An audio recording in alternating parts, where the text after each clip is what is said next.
ओम नमो भगवते वासुदेवाय। जिस देश में जिस भेष में परिवेश में रहो, राधा रमण राधा रमण राधा रमण कहो। जिस ढंग में जिस ढंग में जिस संग में रहो, राधा रमण राधा रमण कहो। जिस देह में जिस गेह में जिस स्नेह में रहो, राधा रमण राधा रमण कहो। जिस भोग में जिस रोग में जिस शोक में रहो, राधा रमण राधा रमण कहो। जिस मान में जिस सम्मान में अपमान में रहो, राधा रमण राधा रमण कहो। जिस राग में अनुराग में वैराग में रहो, राधा रमण राधा रमण कहो। जिस चाल में जिस हाल में जिस ख्याल में रहो, राधा रमण राधा रमण कहो। जिस काम में जिस धाम में जिस माँ नाम में रहो, राधा रमण राधा रमण कहो। संसार में परिवार में घरवार में रहो, राधा रमण राधा रमण कहो। जिस लोक में परलोक में यह लोक में रहो, राधा रमण राधा रमण कहो।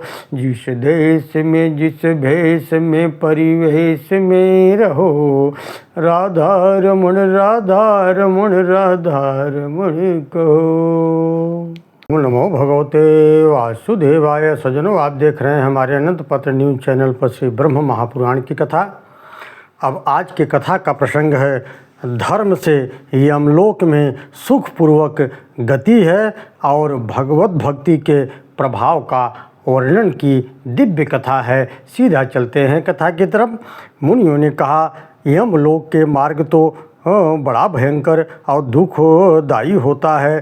हे साधु श्रेष्ठ, आपने उन दुखों के साथ ही घोर नरकों दक्षिण द्वार का भी वर्णन किया। हे ब्राह्मण, उस भयानक मार्ग में से कष्टों से बचाने का कोई उपाय है या नहीं? यदि है तो बताइए, किस उपाय से मनुष्य यमलोक में सुखपूर्वक जा सकता है? व्यास जी कहते हैं, हे मुनिवरों, जो लोग इस लोक में धर्मपरायण होकर अहिंसा का पालन करते हुए गुरुजनों की सेवा में संलग्न रहते हैं और देवता तथा द्विजों की पूजा करते हैं, वे स्त्री पुत्रों सहित जिस प्रकार उस मार्ग में यात्रा करते हैं वह मैं बतलाता हूँ। उपर्युक्त पुण्यात्मा पुरुष सुवर्णमय ध्वजाओं से सुशोभित भांति भांति विमानों पर आरूढ़ हो धर्मराज के नगर में जाते हैं, जो द्विजों की भक्तिपूर्वक नाना प्रकार की वस्तुएं दान देते हैं। वे उस महान पथ पर सुख से यात्रा करते हैं, जो श्रोतियों को भक्तिपूर्वक उत्तम रीति से तैयार किया हुआ अन्न देते हैं,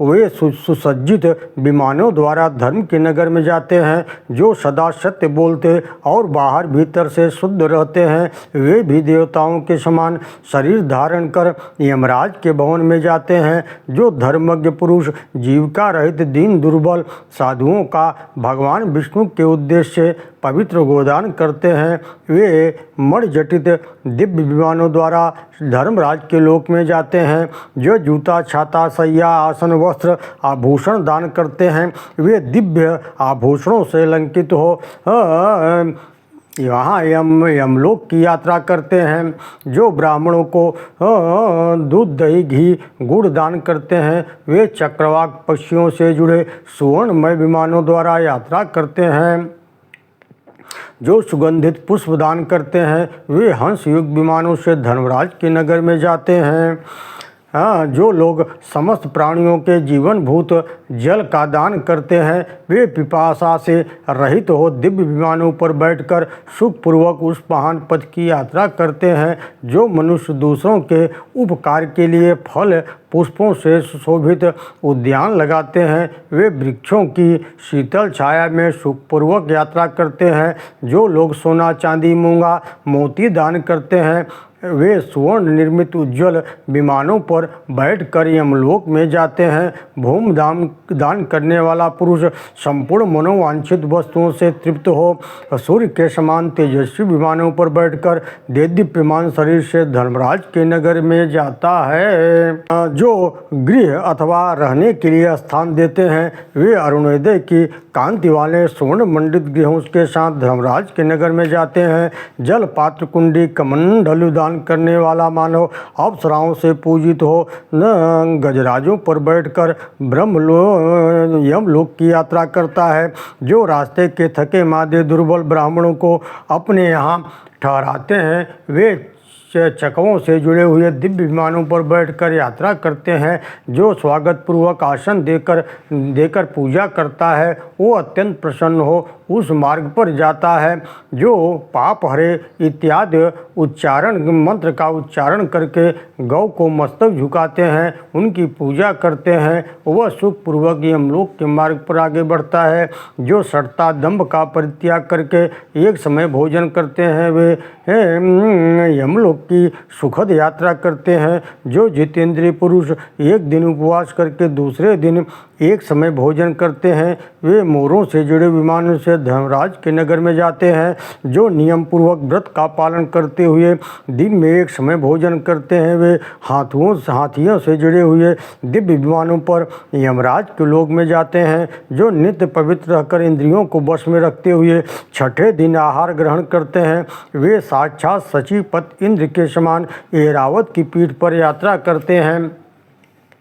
जो जितेंद्रिय रहकर एक मास तक उपवास करते हैं वे सूर्य के समान दीप्यमान रथों पर बैठकर यमलोक की यात्रा करते हैं। जो स्त्री अथवा गौ की रक्षा के लिए युद्ध में अपना प्राण त्याग करता है वह सूर्य के समान शरीर धारण करके देव कन्याओं द्वारा सेवित हो धर्मराज के नगर में यात्रा करता है।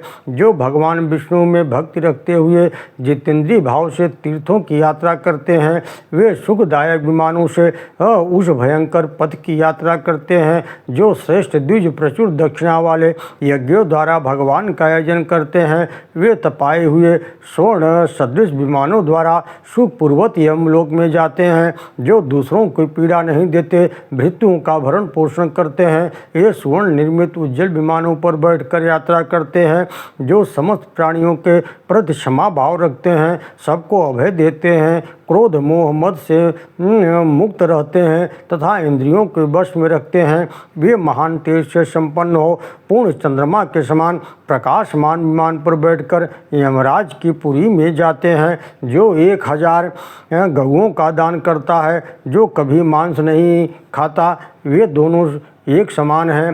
पूर्व काल में देवताओं में श्रेष्ठ साक्षात ब्रह्मा जी ने कही थी कि ब्राह्मणों संपूर्ण तीर्थ में स्नान करने से जो पुण्य होता है और समस्त यज्ञों के अनुष्ठान से जिस फल की प्राप्ति होती है वही उसके समान फल मांस न खाने से भी प्राप्त होता है। इस प्रकार दान व्रत में तत्पर रहने वाले धर्मात्मा पुरुष विमानों द्वारा सुखपूर्वक यमलोक में जाते हैं जहाँ सूर्यनंदन यमराज विराजमान रहते हैं। धार्मिक पुरुषों को देखकर यमराज स्वयं ही स्वागत पूर्वक उन्हें आसन देते हैं पादयर्घ प्रिय वचनों द्वारा उनका सम्मान करते हैं। वे कहते हैं पुण्यात्माओं पुरुषों आप लोग धन्य हैं आप अपने आत्मा का कल्याण करने के लिए महात्मा हैं क्योंकि आपने दिव्य सुख के लिए शुभ कर्मों का अनुष्ठान किया है। इस विमान पर बैठकर अनुपम स्वर्ग लोक को जाइए जहाँ समस्त कामनाएं पूर्ण होती हैं। वहाँ महान भोगों का उपभोग करके अंत में पूर्ण क्षीण होने पर जो थोड़ा अशुभ कर्म शेष रहेगा उसका फल यहाँ आकर के भोगिएगा। ओम नमो भगवते वासुदेवाय।